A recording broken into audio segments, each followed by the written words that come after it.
So before I totally leave sewing PCR for making libraries, I just wanted to kind of give one last quick summary for making libraries. And hopefully I'm not beating this to death too hard. But it's a very useful type of PCR, so I think it's worth it.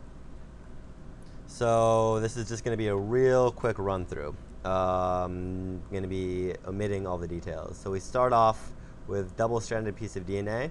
And again, I'm just going to be kind of telling you what's going on in my head when I think about designing a sewing PCR. And let's say that I want to mutate this section of my DNA. So what I'm going to do is I'm going to design a primer here and a primer there. Those are the easiest. It's just a forward and reverse primer. And we're going to say we have 1F, and then we have 2R. And then I'm going to design a reverse primer for 1, so this is going to be 1R. And I'm going to design a forward primer for 2, so we have 2F. And this gives us 2 products, so we have 2 reactions. So reaction 1 and reaction 2. So in reaction 1, 1F and 1R. In reaction 2, 2F and 2R. And when we start to look at our oligos, we can break them down real quick. So we're just going to take a look at 2F just because it's a little bit easier. So 2F is going to be composed of 3 different zones. And I've already lost track of my zones. Oh yeah. So we have zone 1, 2, 3. Zone 3 is right, probably could have done this here. Zone 3 is what is targeting our oligo to the template. So targeting. Zone 2 is what is giving us our mutations. And zone 1 is another homology region to the template, but that doesn't matter for right now. So I'll just pen these in. So we have these 3 zones. We have our mutation zone. And here we have our homology zone that was used to create that template, and a homology zone that was used to create that template.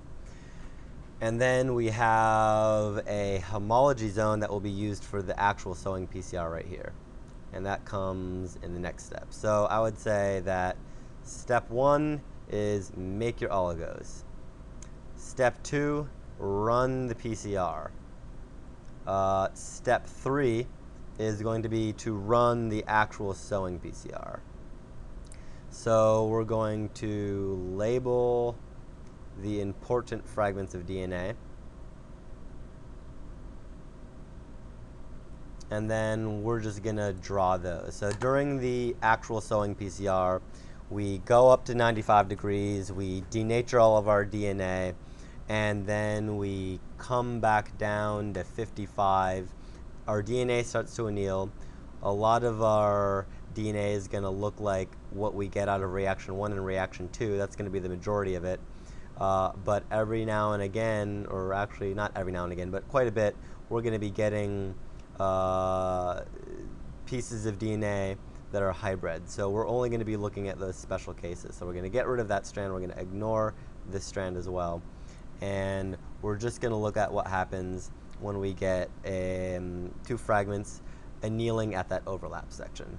So we have 2 fragments. So here's that fragment.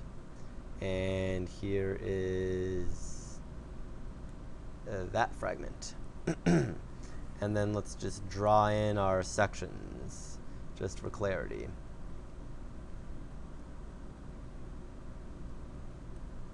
We have our mutations. We don't get anything out of that.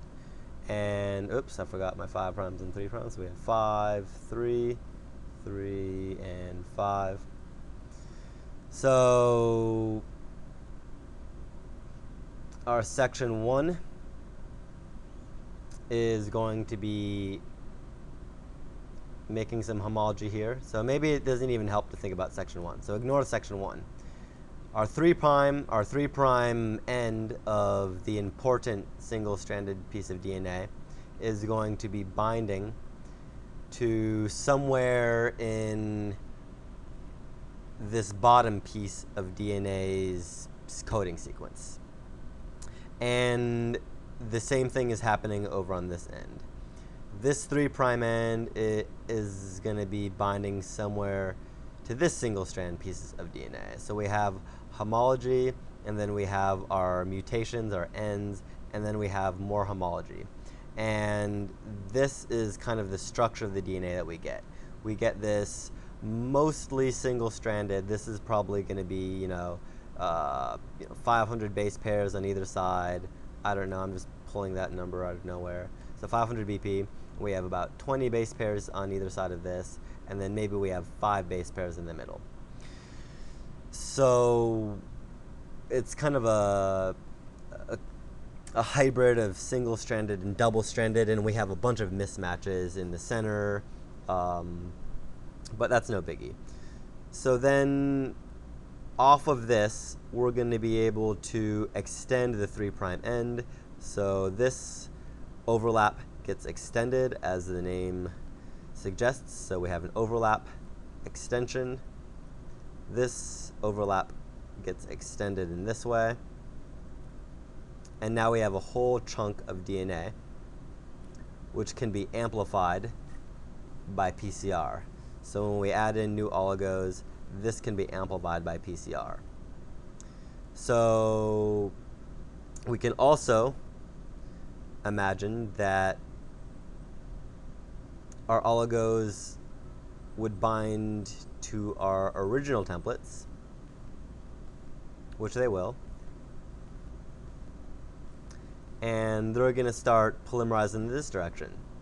But that's totally cool, because they're just going to be creating more of the strands that we need in order to run the sewing. So this is a 5' and 3', and it is amplifying the same strand as oligo 2F came from. So this oligo right up here is now part of this strand. So our diversity right there is being amplified by this oligo as it extends. And once that happens, this little chunk can come right down here and participate in the sewing reaction. And the same thing is going on up here. If we have an oligo, it's going to extend towards its 3' along this bottom piece of DNA, and that bottom piece of DNA came from oligo 1R, and 1R had all of that diversity. So as soon as this finishes extending, it can come right on down to here and participate in that sewing reaction. So the oligos are really creating more opportunities for this overlap extension magic to happen, as well as actually amplifying the products of the sewing reaction. So that brief summary lasted a lot longer than I thought it would, but it's just kind of a complex process. It's really simple once you start to think about it, but then the nitty-gritty, the details of how it works are a little bit confusing to think about. And it's actually really easy to set up. It's very easy to design your oligos. It's pretty robust. There's some troubleshooting you need to do.